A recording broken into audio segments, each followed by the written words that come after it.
Good evening, and welcome here to the Cathedral of St. John the Evangelist.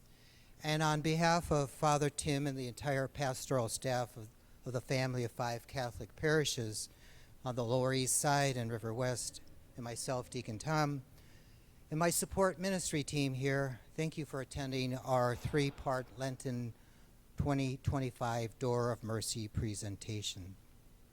Just logistical things: if you need the restrooms, they will be on your right-hand side down the stairs and to your left, or you can take the elevator down also. So let us begin in prayer.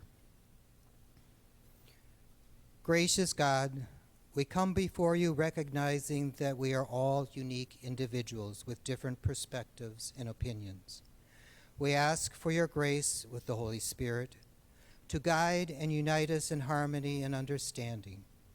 Help us to listen with open hearts and minds, open to change, valuing each person and guiding our thoughts and actions so they align with your purpose. We ask this in your name. Amen. Well, tonight I have the distinct honor and privilege to introduce our speaker this evening.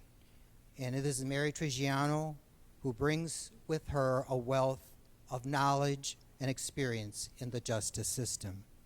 Just a little bit about Mary before she begins her presentation here.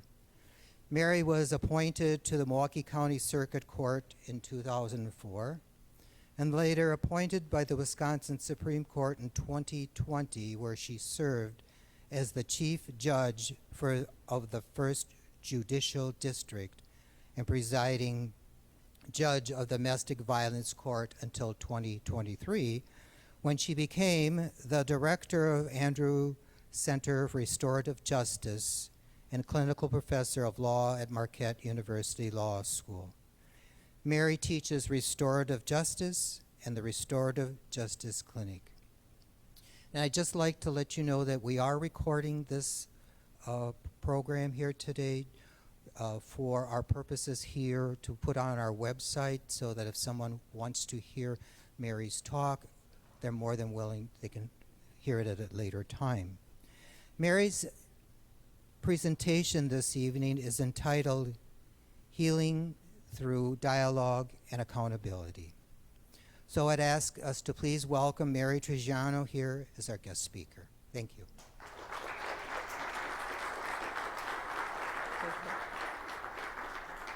All right, good morning, everyone. Can you hear me? All the way in the back. You might want to come up a little bit. You might not be able to read some of the stuff on there. There's free seats in the front row. I wouldn't sit there. I'm just kidding. Well, thank you for having me. Much appreciated. A great turnout tonight. Weather's getting a little nicer, kind of up and down, but I appreciate everyone being here. I come to you today during spring break. The students are all either having fun or still studying at the law school, probably half and half. As I walked through the halls of the law school today, I told them, don't study too hard. They kind of look at me and roll their eyes. I go, I know. But I love bringing the word of restorative justice to the community. That's one thing that I do as the director of the Andrews Center for Restorative Justice. At the end of this, we'll have question and answer. You can ask me anything about my career or restorative justice, whatever you want to do. If I can't answer the question, I'll let you know. Or if I don't want to answer the question, I'll let you know too. But again, thank you for being here. So, who's heard of the term restorative justice? Raise your hand. Okay, I'm done. We're good. They all know it already. All right, so whoever raised their hand, offer me a suggestion. What does restorative justice mean? Anybody? Shout it out. Bringing healing to those who have been harmed and the victim and the aggressor. Okay, good. You got a lot of what we talk about, right? The word she said, healing. That's interesting. Raise your hand if you think the criminal justice system or the juvenile justice system is about healing. Raise your hand. Okay. So it's an interesting term when we combine it with justice. Anybody else? Other thoughts? I have a graduated law student who's a new lawyer. Now, I'm not going to point him out. Maybe later. He can't answer. I told him, no answering unless I call on you.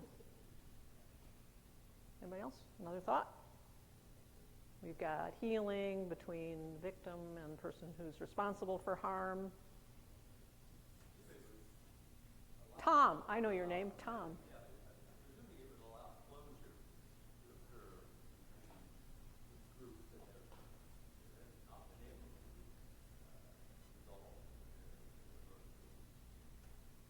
Could be, yeah. Closure's a big word. Like I can barely wrap my head around the word closure. I think we always say healing with the ing word because you're never really healed. There's not always closure, but you can get to a point where you feel like you're moving towards healing. If that's closure for some people, then I agree with you. But that's an interesting word. Yeah, in the back. You, yeah, I'm sorry. Mm-hmm. Yep, that's a good word. We'll talk a little bit about that as well, right? Because, you know, there's people over here that say restorative justice is a little too soft on crime, and then there's people here that say, let's completely abolish the traditional system and just use restorative justice.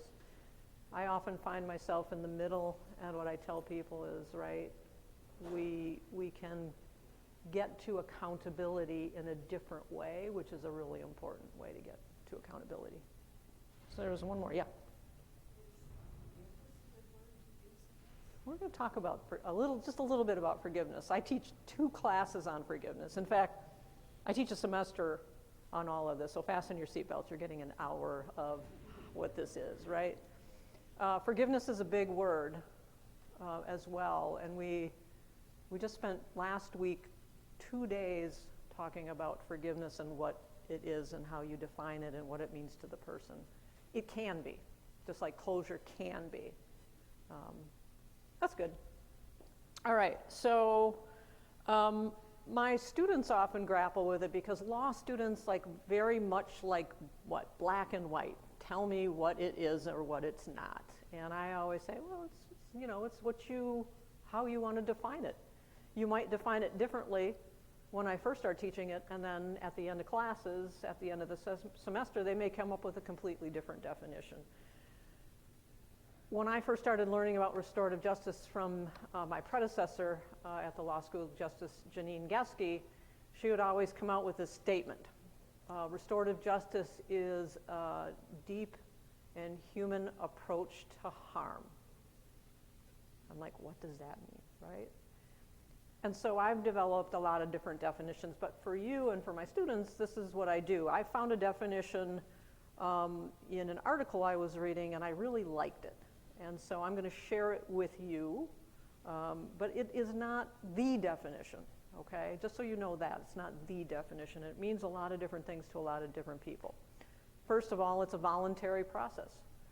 When I bring people together to do a facilitated restorative justice dialogue, right, bringing people together, I don't force anybody. I don't force people who've been harmed to come for a dialogue. I don't force people who are responsible. You have to want to come and speak truthfully and authentically about the harms that have occurred. A voluntary process whereby those with a personal stake in the offense, conflict, or injury come together. You'll hear me talking a little bit about the traditional system of justice which pulls people apart, okay? We're coming together, and you have to have a stake in it, right? You've been harmed, you're responsible for the harm, but you also might be the community that has experienced the harm that has occurred between these 2 individuals, and it's impacted the community in such a way. So we're bringing people together, which is really key. In a safe and respectful environment, that has to happen, right? We're not going to bring people together, tell them what to do, potentially reharm them, re-traumatize them. So it has to be created in a safe and respectful environment. Me, trained facilitator, or somebody who really knows what restorative justice is, because again, you don't want to bring people together and force them together. You don't want to reharm, re-traumatize. So you want someone who's trained to understand the intricacies of what you're getting yourself involved to with a facilitated dialogue. You want to speak truthfully about what happened and its impact on their lives. I mean, that's what we want, right? We want to know what happened. You can't get to healing or closure till you understand the depth of the wound. And that comes from speaking truthfully about what happened and its impact on you. To clarify accountability, there's the word someone threw out, right? For the harms that have occurred and resolve together how best to promote repair. What do you mean, we're working together to repair harm? Yeah, that's also big pieces of what restorative justice is. And we certainly don't want them to come together to have a negative outcome, right? We want positive outcomes for everybody involved. A tall order, certainly. I come from I'm a professor, so I have to cite, so I don't want to plagiarize, so there's the citation. A lot of people say, okay, restorative justice, criminal justice, juvenile justice, we get it. No, it's much more expansive than that. If it is a unique and deeply human approach to harm, and harm can be defined as a crime that has occurred, which created harm, a conflict, a challenge, right, a difficulty between family members, right? If it's a harm, it can be applied in almost any setting where you can bring people together. So I have here certainly applications include assisting victims of crime, sometimes criminal sentencing, working with incarcerated persons, and then I move to the civil disputes, right? There's a whole civil side of the justice system, contract, personal injury, where there's harms. These are only just some ideas and thoughts. It's really, really expansive, and it even can include handling discrimination, harassment, interpersonal conflicts at workplaces, classrooms, playgrounds, handling school discipline, environmental disputes, resolving family conflict. I've been able to dabble in very many of those applications over the course of my career as a judge and now as directing the Andrews Center. So it can be expansive. The easiest way for me to explain to you and my students is kind of comparing what restorative justice is to the traditional system of criminal and juvenile justice. So just bear with me. Even though I said it's much more expansive, I'm going to narrow it now so you have a little bit of an understanding. In the criminal justice system or juvenile justice system, right, crime is a violation of the law, and the state is the one that files the complaint on behalf of the community when there has been a crime or a harm that has occurred to somebody. Violations create guilt. It could be not guilty, it could be dismissed, all those things. But by and large, what the traditional system says is any violations of law can create guilt. And justice requires the state to impose or to determine guilt, right? Guilt beyond a reasonable doubt and to have punishment imposed. 3 questions are asked in the traditional system of justice. What law was broken? Who's guilty? Who broke the law? And what should the punishment be? Now, having said that, that's a really, really narrow definition of restorative or of criminal justice in the traditional system, right? As a judge for 20 years, I was involved in helping create problem solving or treatment courts. Those weren't the questions we asked, right? So we had our adult drug treatment court, our mental health treatment court, our healthy infant court, we had our veterans treatment court, we had our mental health court. All of those looked at individuals and worked as a team with others to try to resolve a problem that somebody had in their life, which ended them in the justice system, right? We would ask different questions. So I just want you to know that there are other systems of justice that are going on that are really answerable and really do well. But for now, bear with me. Those are the 3 questions we often ask in the traditional system of justice. Also, stop me if you have any questions, just wave. I think we have enough time. We're going to do questions after too, but if you have a burning question, say, hey, can you explain that further, okay? So what's restorative justice? Restorative justice says, well, wait a minute. Sure, crime is a violation of law and state in the traditional side. But what we believe is that crime is a violation of people and relationships, right?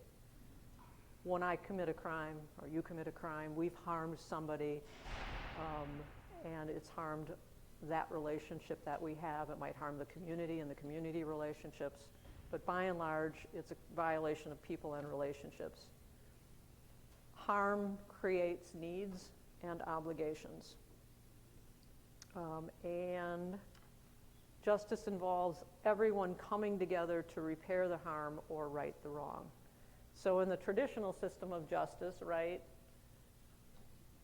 police arrest somebody, what is the first thing they say? You have the right to remain silent. Don't talk to anybody. Good Lord, don't apologize, don't say anything, right? You have the right to remain silent. What is your attorney, if you're a public defender, what do you say to your client, or if you're a defense attorney? Huh? Why you do it? Oh, yeah, sure, maybe. Maybe if they get that far. You plead not guilty, right? But they say, only talk to me, right? When you go, if you're a defendant and you go into court for the first time, judge is on the bench, state's over here, you're with your attorney. What does the judge tell you? Usually, there's a no contact order put in place, and the no contact order says what? Don't go near this person, don't talk to this person, right? It's like, take your sides, right? And no one ever gets to move towards a restorative practice in that type of setting. So in restorative justice, we come together to talk about things, to repair the harm, to figure out who's accountable and how do we move forward towards healing. 3 questions are asked, different one. Who was harmed, right? And when we talk about who's harmed, right, it can be quite expansive, but the one thing we do that the traditional system doesn't do is that we elevate the voices of those who've been harmed. I use the word victim. I'm getting away from victim and offender. It may slip out here. It's sometimes just easier to describe when I'm teaching, but person harmed, person responsible or accountable for the harm, okay? So we elevate the voices of people who've been harmed. The traditional system of justice sidelines them, right? The district attorney may interview the person who's been harmed and then just kind of keeps them informed of what's going on. You may come into court and have to be a witness, right? Or not. If there's a guilty plea, you don't have to go to a trial. And then you may come in and ask the judge or give the judge a recommendation for sentencing, or not. I rarely saw victims in my courts. And I did 3, almost 4 years in the domestic violence courts. They don't show up. Sometimes because they don't want to be reharmed. Sometimes they can't take coming into court because of the trauma they've endured. There's so many reasons why victims don't show up. So who was harmed? We elevate the voices of people who've been harmed. What was the harm and the needs? Okay. So in restorative justice, when we get into a facilitated dialogue and we're elevating the voices of people who've been harmed, we get to understand what the harm was through storytelling. And we get to understand their needs through storytelling. And what storytelling does is tell you that a harm is not just, oh, right, they tried to carjack me, end of story. No, it tells us exactly what happened, how it's impacted them during the event, after the event, now that the person's in court. It's a story about all the ripple effect of harm. And when we start hearing that, it starts to build an understanding and empathy in those who have committed the harm, that they've done something more than just that one and done. Okay? It's important to remember when I talk a little bit about some of the stuff we've done through the clinic program at the law school. And then the question is, whose obligation is it to meet the needs and repair the harm? And that's a conversation we have in a facilitated dialogue. We also bring in community, because communities are really important in this process, because what community does is they support the person who's been harmed, but they also try to help support the person who's responsible for the harm so that they can repair the harm, right? Whatever that may be.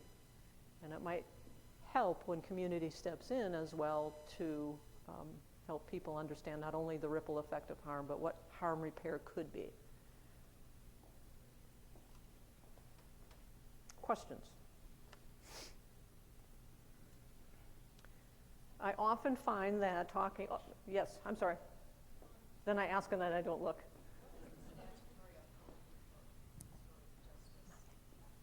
Nothing. There's no statutory authority for it. How does a particular case get designated? Doesn't. As one that can be handled in that method? So there are some states that have put a statutory framework around restorative justice. I get a little worried about that, because when there's statutes, it tells me things I can and can't do, and I need really maximum flexibility.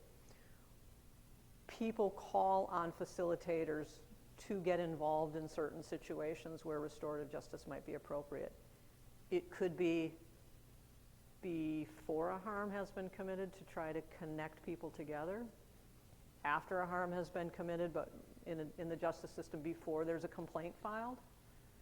They may want to do it that way and the district attorney may call me and say, can you do a facilitated dialogue for this? Because I don't want to charge. I just want, people to figure this out in a dialogue. Again, before the complaint. Right. It could be while the complaint's filed. It could be after conviction. It could be, we spend 3 days in Racine Correctional doing restorative justice circles, trying to help people understand the ripple effect of harm and empathy. It could be anywhere along the spectrum of where a harm has occurred, even in a preventive. There's a lot of prevention work going on using restorative practices in school settings to build community so that people don't feel like they can harm you. They want to join you in friendship. Okay, and then last, if parties agree to participate in this method and are not satisfied with the result, I assume they haven't lost their right to pursue their case, or the district attorney hasn't Correct. lost the Correct. right to pursue it through the traditional method. In that setting, absolutely. Yeah. Yeah. It's not an either or. But we find that when we do restorative justice, and that as my predecessor said to me, she gave me 3 words. She said, trust the process. I'm like, what do you mean, right?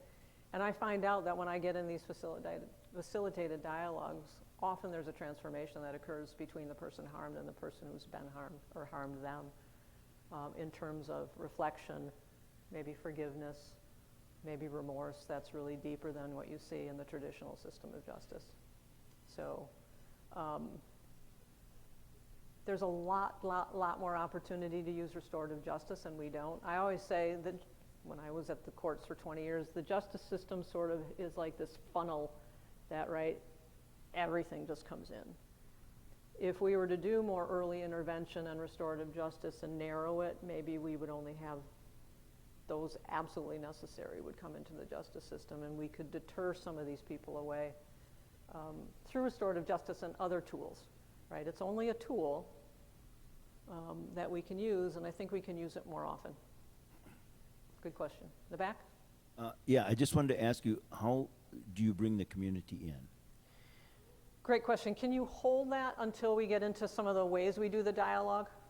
And if I don't answer it, then jump up and down, all right? But we'll get there. So I'm going to glide through this real quick. Yeah. Repeat crime, crime that keeps occurring. What we're finding is that there's been some research studies over the past 20 years, probably 30 years on restorative justice, that it actually reduces recidivism. So I don't have a lot on that in my PowerPoints, but there's a lot of convoluted research, and I'm trying to gather some more of that, but there's been a lot of research over the years. One, it reduces crime, and two, not in every case, but it's substantial enough to take notice of it. And number two, victims are more satisfied with this process than the traditional system. That's a good thing. I'm hoping they do a lot more research on not just those two topics, right? Because we'll get, in a second you'll see what restorative justice is not. It's not new, right? It's, the form of restorative justice is, the forms that we practice have been around since the 1970s. But even before that, if you look at restorative justice circles, indigenous people have practiced it across the world, using circles and bringing people together, and so it is not new. We use some of the symbolism, some of the practices of it, but it's been around for hundreds and hundreds of years. So it's not new. And the Andrews Center for Restorative Justice, right up until 2.5 years ago, was the Restorative Justice Initiative at Marquette Law School. It received an endowment from 2 graduates of Marquette, one Marquette Law and one the undergrad, because they wanted to continue this work. So now it's an endowed center. It's called the Andrews Center for Restorative Justice. But it's been practiced and taught at Marquette Law School for about 25 years now.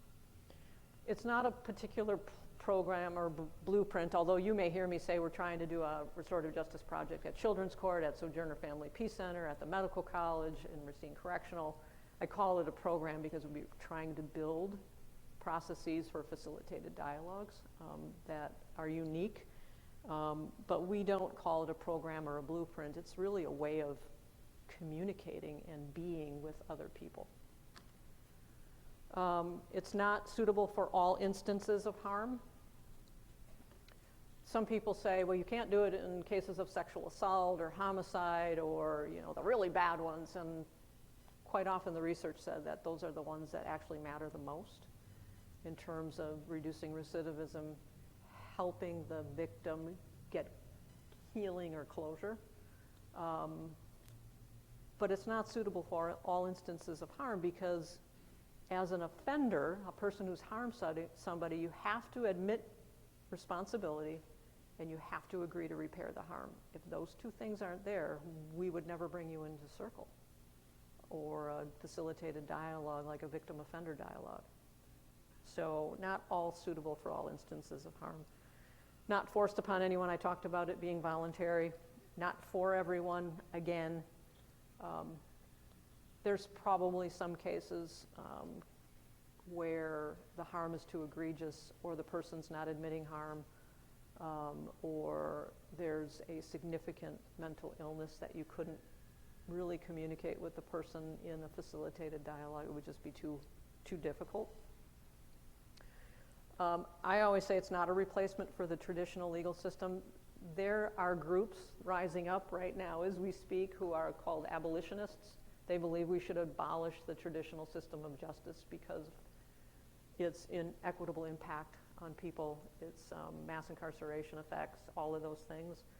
And then again, there's people on the other side that are like, don't use restorative justice, it's too touchy-feely. Again, I land in the middle, mostly for the reason that not everyone is going to be right for restorative justice, so you have to have some system for accountability, right? I always tell my students, it's like, do you really think you want Charlie Manson living next to you, right? And that's not to be funny. There are people who it's very difficult to put through any processes because of their crime, their lack of capacity to be remorseful in any way, shape, or form. Here we go.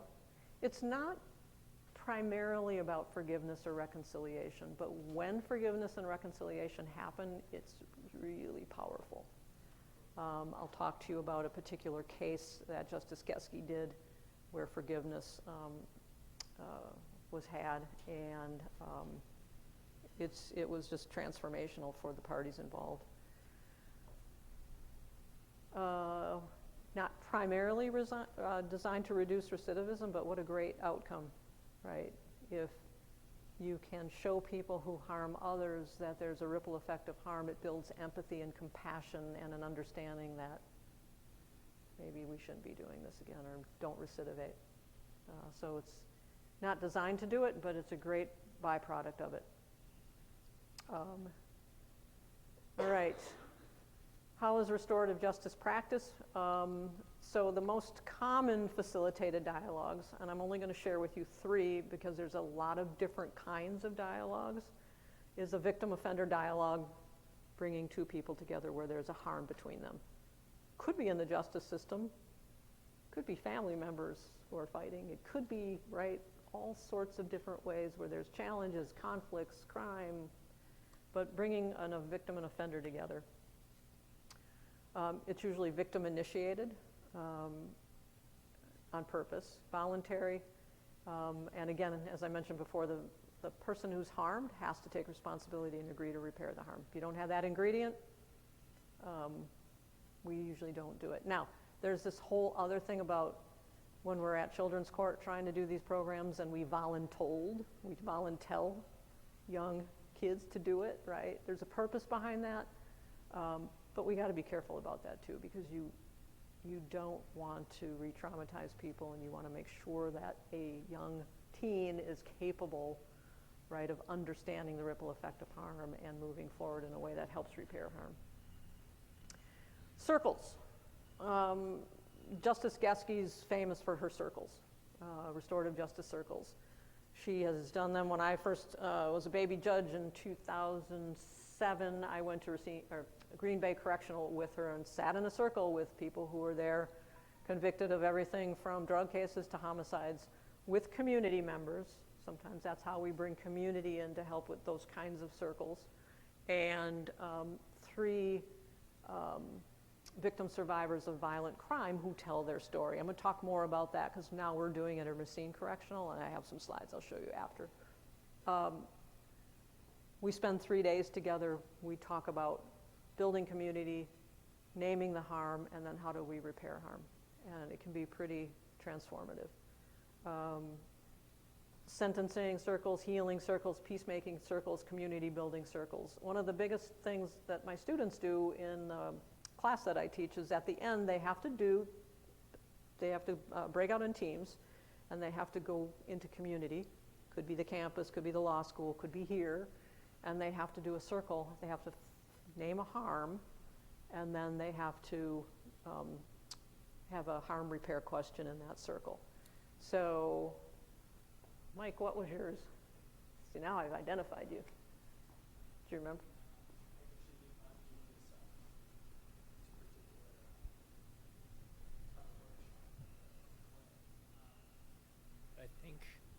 I think one of the projects I recall was I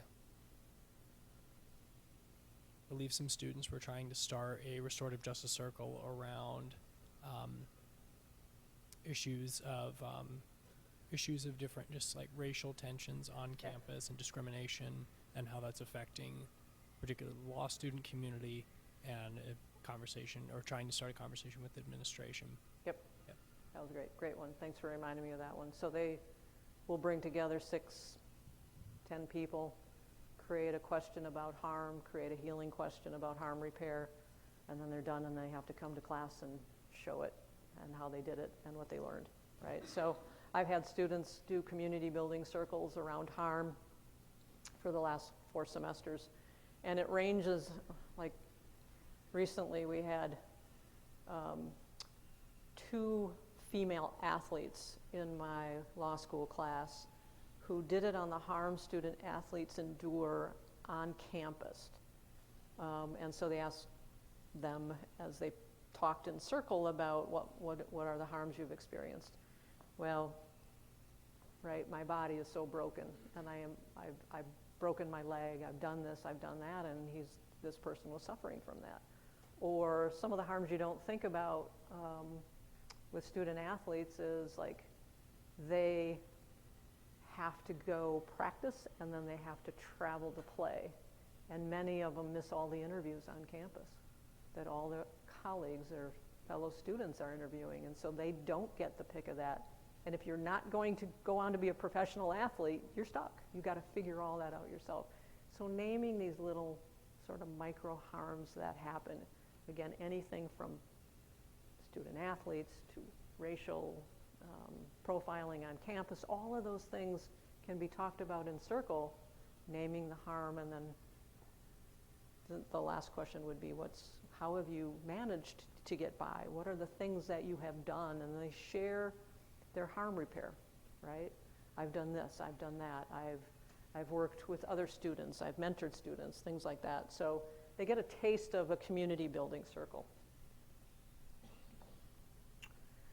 And then community conferencing, which is, if you have 2 people in a victim offender dialogue and 6 to 10 in a circle, community conferencing has about the same amount of people, a little bit between a circle and a victim offender dialogue. So for instance, well, let me do this. Let me go through this, hang on. There we go. I'm gonna show you these 3. It's just easier. Everybody recognize the woman in the middle? Justice Janine Geske? You do. This is a victim offender dialogue.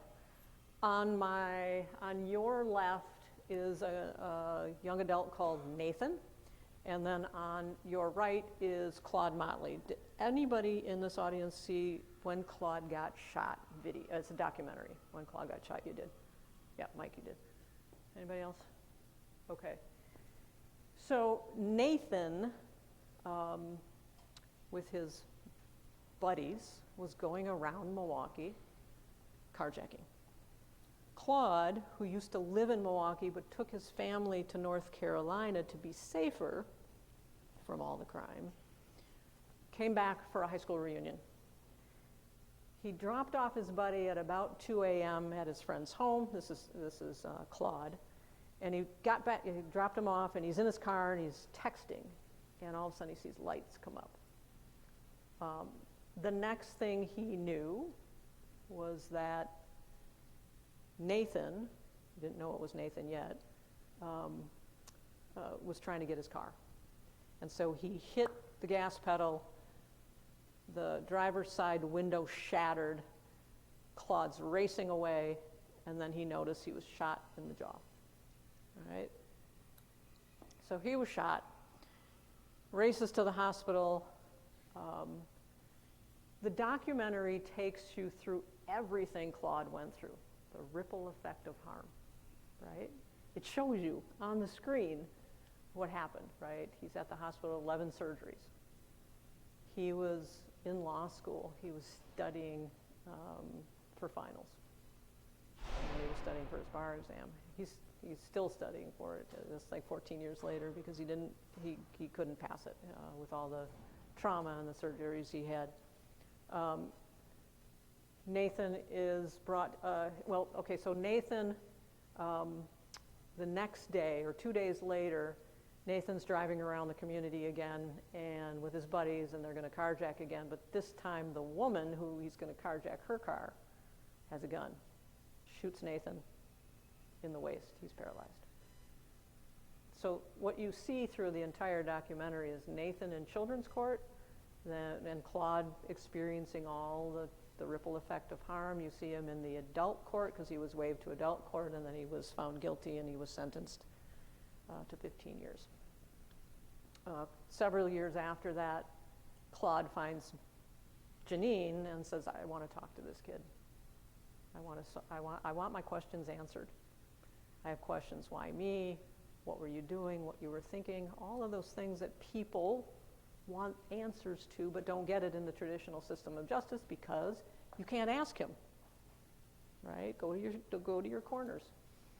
So and I'm giving you a really abridged version. I encourage you to watch the documentary. They meet each other.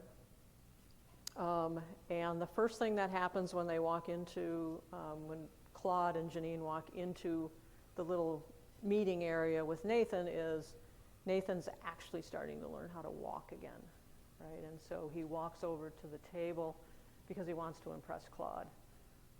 He wants to show Claude that he's doing something with his life.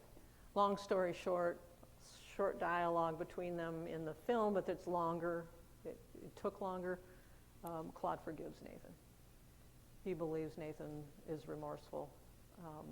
He was a young kid. You know, he understands the ripple effect of harm. And so that's a victim-offender dialogue when you bring two people together. Lots of preparation beforehand, bringing them together, getting the victim's questions answered on an ongoing basis. This is the community conferencing one I was talking about. So it can be as many as a circle. Usually it's not.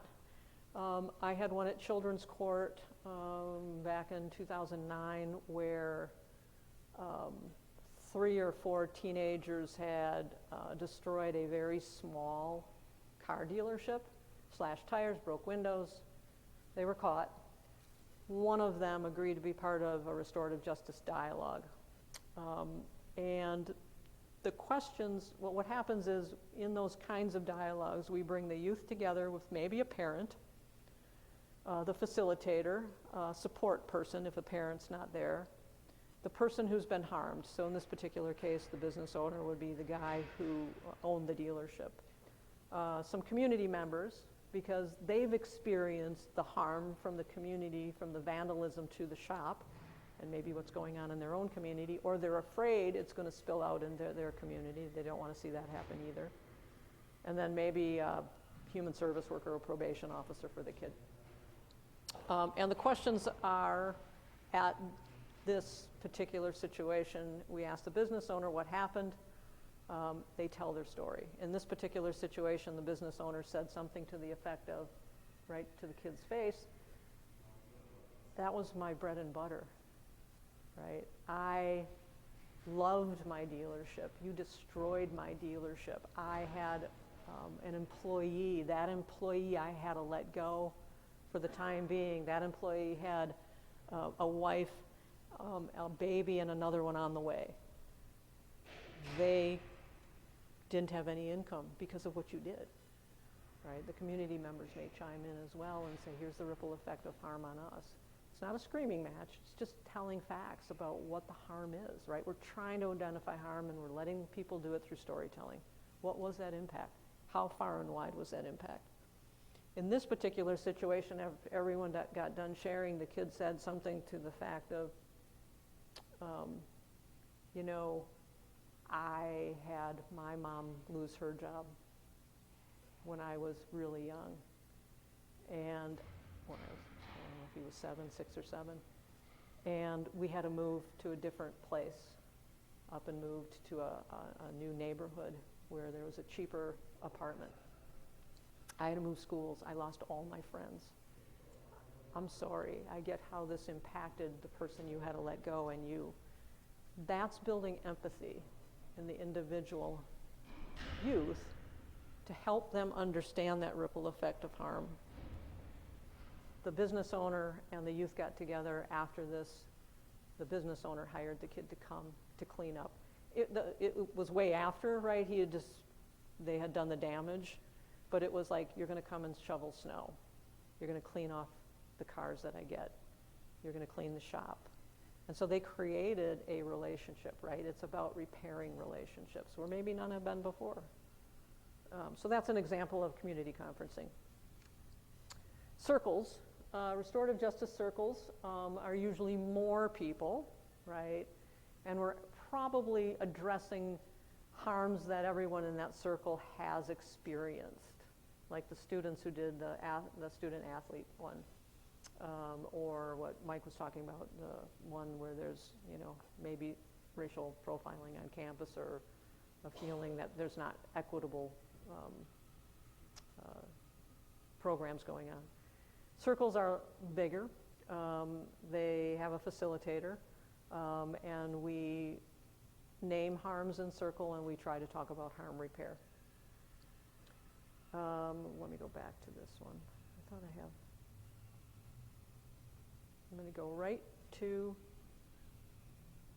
the circle we do at Racine Correctional to sort of describe to you the circle process we do. So remember I said we'd go into Green Bay Correctional with Janine, right? 20-some years later, now I get to do circles, and I do them in Racine Correctional. I bring my students in from the Restorative Justice Clinic at the law school. It's usually anywhere from 6 to 10. They follow me to Racine. We bring in 3 victims of violent crime, because they're going to tell their stories to the men in circle. And we have about 20 to 25 men, anywhere from drug cases to their life in prison for homicide. 3 victims of violent crime, and then I bring in some community members. Just an FYI, there's a waiting list for community members to come in, because it's so powerful when you get into these circles. So the first day is about getting to know each other and building community, because I need these guys and my victims and my students to share some pretty significant stories of harm, right? To have us connect around what is common in our lives around harm in community. So some of the prompts I ask are just, tell me a story about somebody who's made a significant impact on your life, right? I start to get to know each person in the circle by that prompt. We might do a breakout exercise. We come out of circle and we go into little breakout groups where we mix people.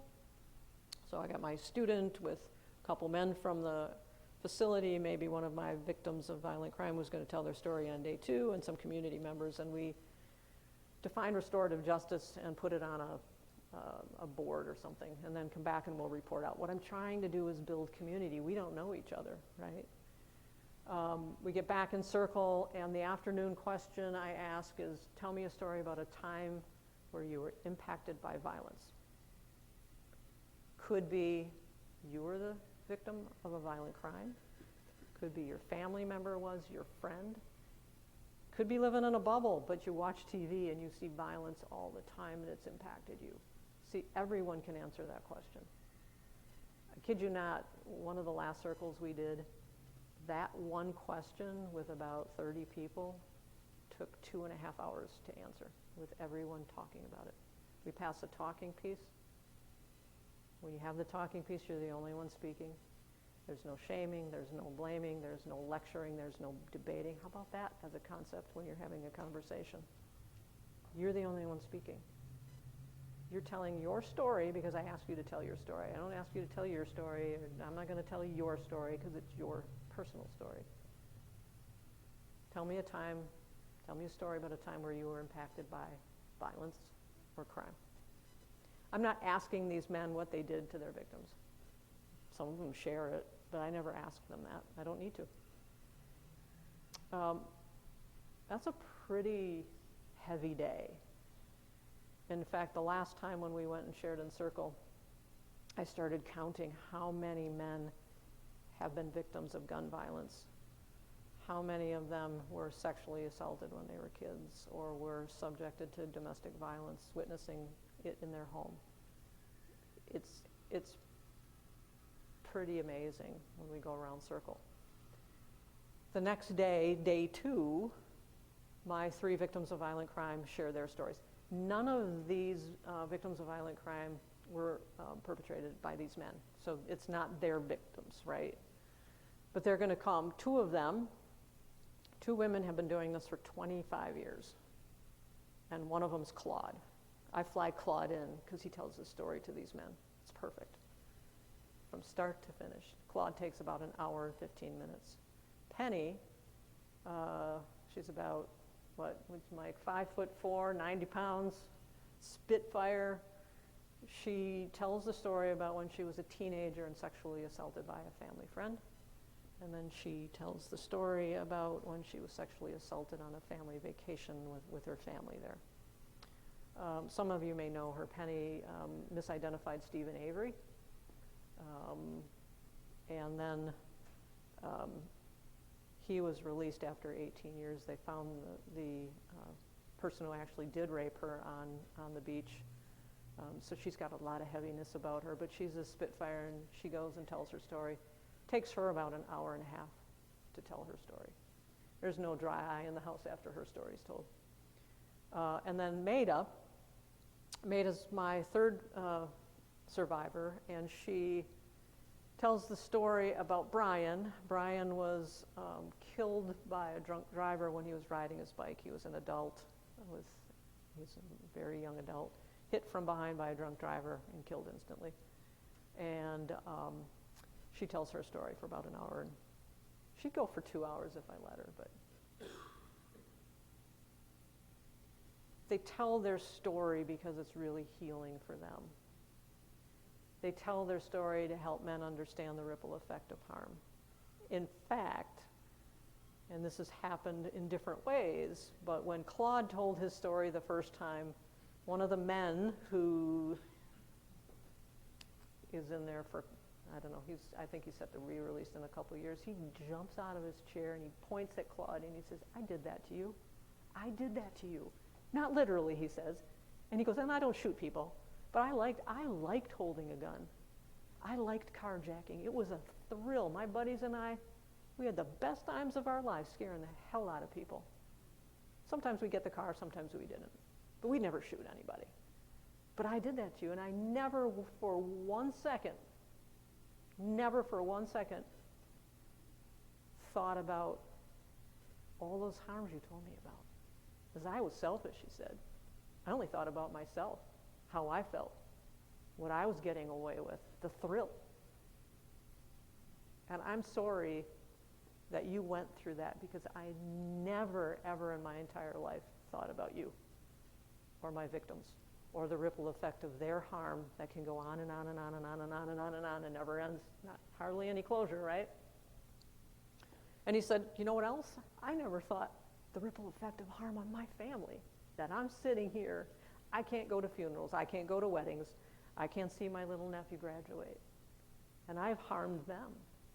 Again, that's what we want. That's an aha moment. That's a transformation for this kid, right? This 27-year-old kid. And hopefully when he gets out, he will never do that again. Do we get everybody? No. That's a whole other story. The starfish story, you know the starfish story about, we got him, right? If I get 10 more, when they get out, maybe they won't do it again.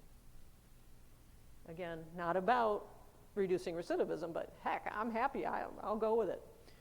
But the thing that we do is we let the victims tell their stories. And we let the men who've been victims before tell their stories. So we're all talking about harm. And then the third day we move into healing. And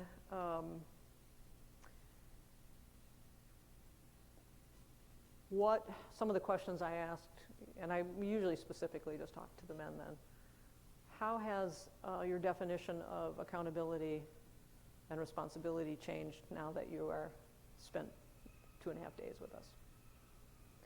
What are you going to do? Just one thing. Just tell me one thing you're going to do between the end of today when we leave you and when we come, because we always go back for a reflection circle with the same men, with the same students in the same community. What are you going to do between then and when we see you again that's going to help repair harm? You're going to write somebody? I give them examples. I give them ideas, right? Are you going to be a better person who's here in the facility? I don't know if you guys can see this. These are some quotes from my students. This handsome dude on the end here, that's Mike. They're transformed by it. Some of them have never seen men in prison like that or talked about harm or their own harm. Some of these students are carrying heavy harms themselves that they share in Circle, and it's relief-giving for them. Some of the community members talk about it. Everyone is really equal in Circle. There's a Lakota saying, when you're in Circle, no one's above you, no one's below you, no one's behind you, no one's in front of you, we're all equal. It's clearly we were able to do that to generate that much sharing and storytelling. Really important. Many of these men are exceedingly talented. The next day we have, and I tell them, look, some of you struggle with your words. I said, if you can process what our victim survivors have said and what you've said and shared with us, you can do it in artwork or music or whatever. You'd be surprised how many of them do that. And we collect some of that. So this picture on your left is a hand coming out of prison bars with a heart in it, with a bandage over it, and it says Restorative Justice, and we all signed it, right? That's in my circle every time I go. I'll put that in the middle of circle so we can reflect on it. We've got a lot of artwork. We've got a couple of them sing rap songs. We had a gospel singer. We had a poet. We have a guy who writes 4 pages, and I let him read it all because he put a lot of work in it the night before. They have some rebuilding of relationships, which I told you what restorative justice is about. It's like rebuilding relationships with a community, a new community of people in circle. I'm going to go back. So I took over as the director of the Andrews Center for Restorative Justice about almost 2 years ago now. Dang, time flies. I teach a workshop twice a week, each semester, Monday, Wednesday, hour and a half, where I bring in people with lived experiences. You're going to see Deacon Tom next week. Adam, I'm not going to tell you Adam's story. Adam speaks to my class. I bring him in. Adam's actually a friend of mine. So when you hear him, tell him that I praised him here. You're gonna love his story. He's an excellent storyteller, and he's a great guy. So I teach a workshop. I bring in people with lived experience. I run a clinic. Restorative Justice Clinic is about 10 students. Sometimes I get about 8 to 10 students. We go in community to do work, circles, victim offender dialogues. We're creating some projects now. We go on campus, we do some community outreach. I try to do a circle training annually with Justice Geske. We do a conference every other year. I just finished my first conference. It was the Union of Restorative Justice, Healthcare and Street Outreach as a healing approach to preventing gun violence. Worked with the medical college and violence interrupters who do conflict resolution in our communities. I think that's what's reducing some of the gun violence in our communities. It's on our website. I encourage you to look at it. We actually filmed a restorative justice healing circle where I brought together a trauma surgeon, who's now the chief medical officer over at Fredert, 2 violence interrupters, 2 people who have survived gunshot, who are victims of gunshots, assistant chief of the fire department, a good friend of mine, Josh Parrish. He's a first responder. Now he's in administration, but I wanted that perspective as well. A young 24-year-old who graduated from MPS school as a circle keeper, trained how to do it, and 2 nurse practitioners from the Trauma Quality of Life program at the medical college. Fabulous circle. We talked about the harm of gunshot, being impacted by gun violence, and then how they worked to heal. I encourage you to look at it. It's about 52 minutes long. It's on our website under video. When you go to our conference, we also showed 30 minutes of it, but go to the one that says video on our website. It's called Mending Our Wounds. I think you'll enjoy it. So our clinic works in 4 areas: community courts, corrections, and the campus. We are right now working with 2 Milwaukee public schools just to share information and circles. I'm working on a project with the medical college on gun violence, violence prevention, and using healing circles for victims of gunshot wounds. We have a federal Department of Justice grant that we wrote with Sojourner Family Peace Center, which combines restorative justice and domestic violence. It was on pause. Well, it was frozen. Now it was unfrozen, and so we're starting to meet again, and I'm hoping it's going to continue on. It's a $1.5 million grant over 5 years. Sojourner's getting the biggest piece to do a lot of their continued work there. But we will be working with them to try to do restorative justice as a tool for naming the harm and healing from intimate partner violence. We're doing a project at Val Phillips Youth and Family Justice Center with victims of traffic violence, reckless driving. We have 4 individuals who we're training to be storytellers, like Penny and Maida and Claude, but 4 of them have agreed to train, and they're already good storytellers. They will talk to our youth who have either been charged with traffic violence or are potentially on the verge of it, even though they haven't been charged with that, maybe something else. One woman lost her daughter, a pregnant daughter, to reckless driving. One of them lost her son, and another lost her leg. So they've either been impacted physically or both mentally and emotionally by losing someone to reckless driving. Really excited about that one. In the correctional center systems, we go into Racine Correctional. I just told you about that. We have a collaboration with Project Return, which is a nonprofit organization that's been around for a long time, doing circles of support in our communities for, and a lot of other things, for people re-entering community after being in prison. We go into the Community Reintegration Center, the old House of Correction, and the Milwaukee Women's Correctional Center to do circles with our students. And then on campus, Marquette, I'm asked to do a lot of different dialogues, different departments struggling, students, professors, that kind of stuff. And so I do that as well. And I do some when I can bring my students along with me so that they can see how to do dialogues in different settings when I'm asked to and I can fit it in. So I think that's it. That was a lot. Sorry, I went fast. Questions? Oh, yeah, lots. I'll let Deacon Tom, you figure Let's that get the out. microphone. They all went up at the same time. Oh, thank you. Actually, 2 questions. Sing on. 2. From the one-on-ones or the larger circles, Yeah. have any of the inmates had their sentences reduced or changed? No. No. And then, over the years of restorative meetings, have any laws changed?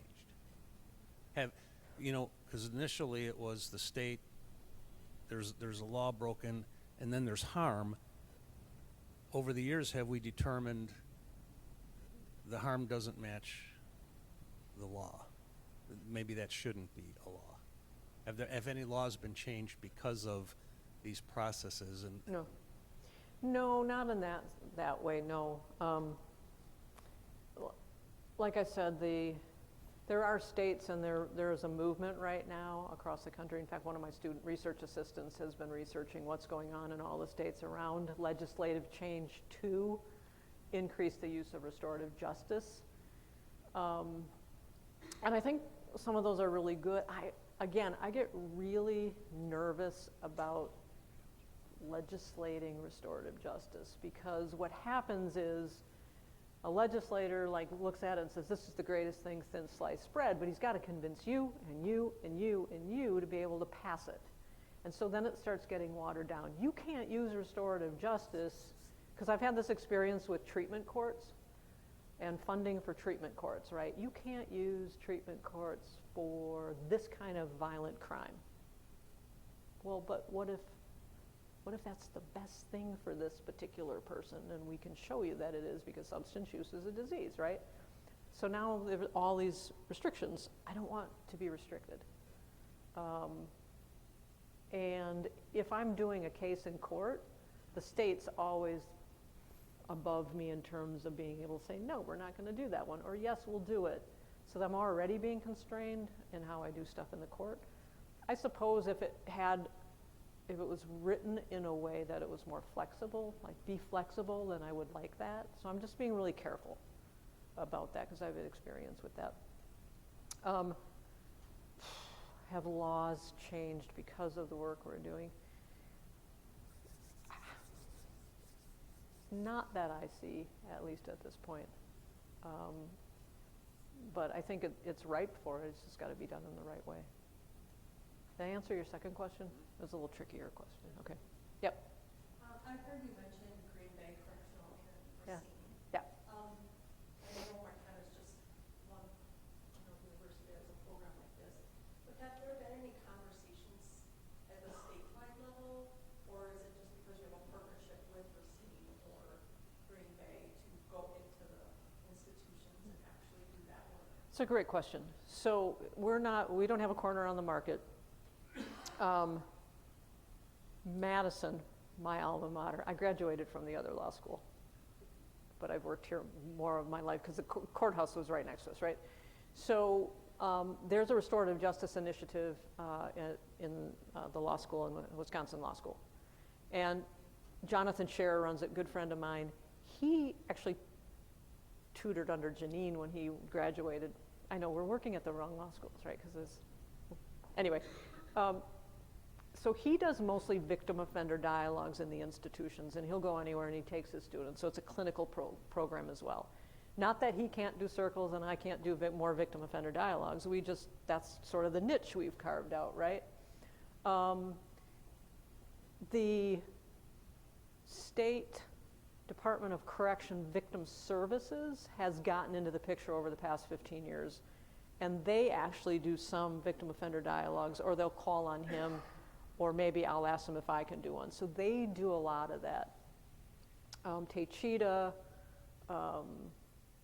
others have restorative justice programs. It's just not this 3-day thing like I do, but they do pretty formidable ones. And so there's also a lot of church groups, priests that go into correctional systems, and they do some of this work.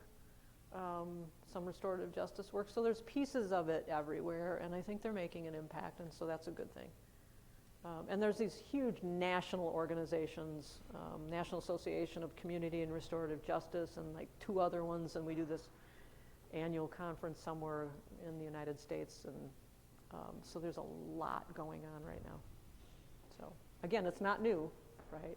And it's expanding again, I think, because people want to talk to each other better, right? Yeah. Thank you for your talk. Yeah. You talked a lot about students and some of the other programs, but if a law student gets interested in this, are there jobs in restorative justice? Like, could they do this as a lawyer once they graduate? There's a couple ways to answer that. No one in Milwaukee has hung out a shingle that says, Mike, restorative justice practitioner. Having said that, there are national organizations, nonprofits that are hiring new lawyers, or use law students for internships to do restorative justice because they get grants to do it. So the National Center for Justice Innovation, one of my law students who graduated last year became a new baby lawyer, got a job in New York working for this organization and doing and practicing restorative justice in schools and creating his own projects. But right now, it's not like, you hang a shingle and you say, I'm practicing family law, or I'm going to be a criminal defense attorney and hang my shingle. That's not out there. Now, I can answer it a different way as well. I teach students how to listen better. I teach students how to talk to people who have experienced trauma. I teach students how to interact with human beings. All of those skills will pay off for them wherever they go, right? And so, what other skills do I teach you, Mike? Mike's at Legal Aid Society, and I'm sure that, like me, when I first went in with Janine to Green Bay Correctional, I learned how to do restorative justice. That's the kind of judge I was. I used restorative practices. I used different ways to talk to people. I saw the humanity in everybody that came in front of me. Made me a better human being, made me a better judge. And sometimes it made me a better mom. But you're right, it's how you learn completely a different way to engage with people that you don't work when you're being taught constitutional law, contracts, trial advocacy, where you're a zealous advocate, right? And a lot of law students are taught how to debate, how to lecture. And we all know how to shame and blame people, right? I try to take them away from all of those things that they're learning in some of the other classes or they've learned over their lives and do things differently. And so I'm hoping that at some point maybe somebody hangs out a shingle and says, I'm a public defender, but I also do some restorative practices, right, on the side. But that's a great question. Yeah. I was wondering, you said that, it was victim-initiated process. Yeah. How would the average person even know about Yeah, that's a great question. I know, right? We're starting to work with the district attorney's office and their victim services programs to tell people this might be an option. Quick story. One of the women who came to me, who's ultimately now on our little committee doing this traffic violence case, right? She came to me, did anybody hear of an organization called Enough is Enough? Right, so it's the mother and the stepmother of the woman who was killed by a reckless driver who was fleeing police. The person killed was their daughter and daughter-in-law. She was also pregnant, so they lost their daughter, daughter-in-law, and the baby. And they're mad, and they should be, right? This is craziness, right? This reckless driving. And so they came to meet with me at the law school wanting to see if the law students could be part of the court watch program that they had started, right? So they're going into the courts when there's cases of reckless driving and they're like telling the judge, like, we want you to increase the amount of time you give these people because they're reckless, right? And they're killing people and they're killing communities. And I said, it's not what we do in restorative justice. I'm not going to stop you from doing court watch. I totally understand why you're doing it and the effect that you want. But let me tell you a little bit about restorative justice. And one of the women I said, so what was the first question you had, or what was the first need you had after learning your daughter was killed by this guy? What did you need in that moment? Beside it to not ever have happened, right? She looked at me really puzzled, and I said, let me ask it a different way. What did you think that the first thing you thought of was, I want the judge to throw the book at him and put him away for life because he killed my daughter? No. And then she thought, I wanted to know why my daughter was on that street. Because it was just a weird place for her to be. And then I wanted to know why he was fleeing the police. Was he just, I hate the police and I'm going to joyride like that guy in Racine Correctional? I love doing this stuff, right? Or was he really afraid of the police? She started having all these questions. And I looked at her and I said, are you getting those questions answered in the traditional system of justice? And she had a little tear in her eye. She said, no. I said, would you like to help us, right, do some work with kids at children's court? And she said, yes. It took a couple weeks and stuff, but and then I saw her at another conference that she was presenting at, and I was doing a circle there, and I said, do you want to be part of this traffic violence thing that we're doing? And she goes, yeah. And so we brought these, I think it were 4, her and 3 other women who were impacted by traffic violence together, and we did a circle with them. And they're like, okay, now we want to help, but we don't want to be broken up. The 4 of us are formidable. We want to all do a circle together. Like, okay, might be a little overwhelming for these kids, but maybe it's exactly what they need to hear, right? Each one of them have a different harm, and each one of them had a different ripple effect story to tell, right? I mean, it made me tear up. But they were like, this is really healing. It's very healing to tell your story to a group of people who get it, right? Or who want to listen without interrupting, right? And so circles there's neuroscience evidence about circles and storytelling, both storytelling and being in a circle like that can be very healing. And that's our focus, right? Our biggest focus is victims who are struggling. And the other thing, just real quick for yours, we want them to come to us, so we're trying to get the word out more and more. But the other issue is I don't have capacity to do all of them, right? So we're trying to build more capacity to be able to handle some more of these cases. Yeah. Yeah, we currently, the background is that we do 2 types of circles, and we work with Project Return. Yay. The problem that we're facing, though, is very few people actually show up. Recently, it used to be better, but in the last 6 months or so, we've run like 4 circles with 2 people showing up. Yeah. And we spent a lot of money to do this and one thing and the other. And the question came to us, is it because we're dealing primarily with people and families who are coming out of prison or have come out of prison, incarceration, and then are they feeling that they really are not benefiting from these? Or is it because of the people in the DOC system are seeing a lack of effectiveness, but not getting back to us so that we could adjust somehow? We don't know where we're going, and we want to continue. We have the resources, but where do we go? Yeah, thank you for doing that work, even trying to do it. I think it's hard when returning citizens go out and then they have, it depends, like if they've been in for a long time, right? Jobs, housing, benefits, substance use, all of those things are coming. When you guys sort of do the one-stop shop for them at Project Return, like they're trying to lift all of them, I think that's really important. But we have a concern because when we first started getting into restorative justice, we were told they need jobs, they need jobs, they need jobs, so that they can contribute to the family and so forth. Sure.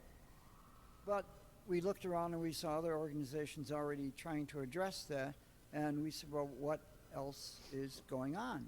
Because the recidivism rate is atrocious. And so we found out that we were told, after about 90 days in the home, they are looked at as basically strangers. And they go out and they meet their old friends and get back into their old habits, and back they go. Mm-hmm. And so we wanted to address that issue, and so we tried the second kind of circle where we're not talking to them but to the family, so they can be alerted ahead of time, if you will, to what they're potentially facing and offer them resources and so forth. And so we offer resources actually after every circle, but it's a case of we don't see people being referred to us from either DOC or the people that Project Return advertises for us, goes on social media and so forth. But we don't see, we want more. Yeah. Yeah. So, and Project Returns do circles a little bit differently than we do. Like I always teach my students, it's about harm repair, it's about naming the harm and harm repair, right, and moving forward. They do more of a relationship building, supportive, like kind of like AA, right? I don't know. You know who's a really good person to ask that question to next week is Adam, because Adam's, he's got lived experience, and they're trying to build like a one-stop shop for them as well, so people coming out can get their needs met in one place at one time. I don't want to give away his story, but that might be a really good question. Some of the people that we do circles for aren't returning to Milwaukee either, right? They're going to other counties because they just end up, Milwaukee Women's Correctional Center are women from all over the state, right? That might be a piece of it. I like the fact that you did families. I think that's really important. I just think a lot of life sometimes gets in the way of coming into a circle. Yeah, and DOC, people I work with in Department of Corrections, at least in Racine Correctional, they really understand the benefit of I have a captive audience, right? They got to come to my circle. We had a waiting list of 120. I can only do like 20 to 25 guys, and so I've been asked to go to other correctional places, and I'm like, I got another 1,500 guys I've got to get to at Racine Correctional. So the more we can do this and you keep trying, I think I appreciate the effort. But it just seems strange that we reach out to parole officers and so forth, and Yeah. Yeah. Two questions. It strikes me that the dialogue portion feels a lot like mediation processes, community-based mediation, conflict resolution processes. How does this differ? That's a good question. I think it's really different. Partially is because, I mean, mediators sort of prepare the parties and then they can go back and forth, and they're the ones that are sort of housing the information, right? And trying to deal with each other, and they have sort of a resolution in mind. And it's not usually about harm repair, ever, really. I mean, unless you have a really good mediator that pulls those two things together. It's about what do you want and can you come to the middle?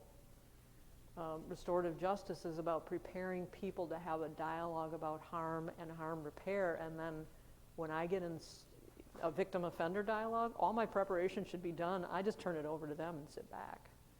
So I'm not going back and forth, okay, what do you want, what do you want, right? It's about them talking about their needs and the obligations and how they're going to move towards some level of harm repair. Right, like for Claude, I think he really, really wanted to see that Nathan was doing well and that Nathan was actually remorseful. You can sit and tell a judge, I'm so sorry, I didn't mean to do it. And it's like, it's not that meaningful to most victims because they're playing to the judge. At least it feels that way, right? When he's incarcerated like that and we have this going on, or he sees Claude there, can understand some of the harms that he committed because Claude would talk about it, right? It's a whole different level of remorse, at least you hope. And to I think you were the one that said,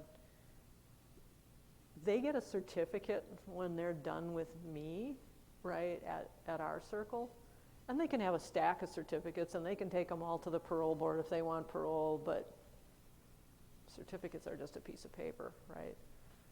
And some of them want that, right? But no one gets out. What I've seen happen, now I'm shifting, what we've seen happen, it hasn't happened for me, but it happened for Janine, many of these guys are appealing, right? They're appealing their cases, right? Everyone they said, one of the guys there for life said, yeah, everyone in here is innocent. They're all appealing, right? But one guy went through the circle at Green Bay Correctional and he pulled his appeal after sitting in circle. He said, I did this, I have to pay the price. I'm remorseful. I can't keep doing this after hearing that. And so, right, you have these little nuggets of really important stuff. So mediation's a lot different in many ways. Second question. Relating more to your career, do you still have a snowmobile speed record? Broke it. I used to work with this clown. My paralegal. I worked at Legal Action for 10 years, and Don and I ran a formidable volunteer lawyers project.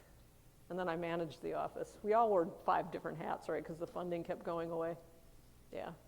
So I used to race snowmobiles in my third life once removed and have a world record, but just then, because it stays for that year, but then it gets excelled because they change the engines and do all sorts of stuff. Thank you for bringing that out. Yeah. I like to go fast. One more question. Yep. Do you find a reluctance on the part of the offender to meet the victim? You said it's mostly initiated by the victim. Is that because there's a reluctance on the part of the offender to meet him, or not necessarily? No, it's often because we don't want to re-traumatize a victim. They have to be ready. And so we're struggling with that right now because there's a lot of offenders who have life sentences, but they were sentenced when they were teenagers, and now they're in their 40s, late 30s, 40s, mid 40s, and they're like, in this day and age, most often, not always, a prosecutor wouldn't ask for almost a life sentence for a teenager who's done harm, because brain development, all those things. And so now the question is, if these guys want to get out of prison, like through a sentence modification or some arrangement, they're like, well, the DA's office says, well, we got to tell the victim. And it's like, some of these victims have never thought, right? They thought these guys were going to stay in forever. And so it's like, can the Andrews Center get involved in this and do some dialogues? And I'm like, I'm not going to go knocking on a victim's door and re-traumatizing them if they have closure and put it to bed, right? Let the DA's office talk to them about what's going on and see if they want to. But I also, in that sense, I'm like, restorative justice is not a tool to get out of prison, right? It's a tool to bring relationships and community together to heal. It's not a tool that should be used in any other way than that. And so it's tricky because we want to get the word out that we're doing this stuff if it's healing for people, especially victims. But you really got to be careful, right? Like Janine would say to me, 30 years later, do you want to go knocking on someone's door when they're getting ready to go to their daughter's wedding and say, hey, right? It could be pretty traumatizing. So we've got to be really careful about that piece of it. Did I answer your question? Yeah. Apparently not. I'm thinking that, I have been victimized. Yes. And I would like to understand, all this stuff. But I'm wondering about, I just think this person might be really reluctant to sit down and talk. That's why preparation is so important. So if you were to come to me and said, I really want to see this person, he could be incarcerated, he could be out on parole, it could be all different. It could even not even been a crime that you're trying to get this person to come together with. Once I meet with you to talk about what are your reasons for wanting to do restorative justice, and it may take us months to get to develop what you really want to do and have done, right? Could take a moment, could take a long time, right? Because I'm not going to meet with somebody. If you say, I want to meet with this person because I didn't get a chance to scream at him, you can write a letter, okay? That's not what restorative justice is. And if you want to scream at him, have at it, if that's going to help you, right? But you're not going to do it through a facilitated dialogue. So I meet with you, then I go knocking on their door. And I'm like, restorative justice, explain to them what it is, that you would like to meet with them. And again, accepting of responsibility, agree to repair the harm.